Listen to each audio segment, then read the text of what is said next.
Comment l'univers aurait-il pu se créer à partir de rien?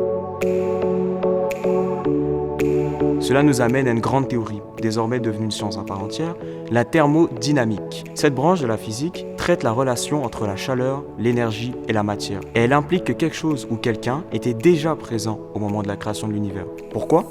Parce que celui-ci s'use. Pour mieux comprendre, prenons un exemple tout simple. Imaginons une bûche de bois qui brûle.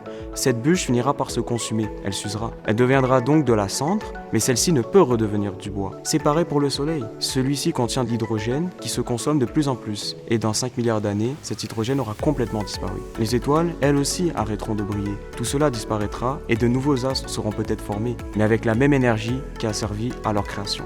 Cette observation nous conduit à une question fondamentale. Comment l'univers aurait-il pu se créer à partir de rien? La thermodynamique nous enseigne que l'énergie ne peut être créée ni détruite, seulement transformée. Cela signifie que l'énergie présente dans l'univers doit bien provenir de quelque part. De plus, l'univers étant un système fermé, évolue vers un état de désordre maximal, appelé entropie maximale. Cela signifie qu'il y a nécessairement dû avoir un début, un moment où l'ordre a été bien instauré. Alors, pour qu'au commencement l'univers se crée, il faut quelqu'un ou quelque chose qui puisse le créer. En d'autres termes, il faut quelqu'un qui soit au-delà des lois physiques, y compris la thermodynamique.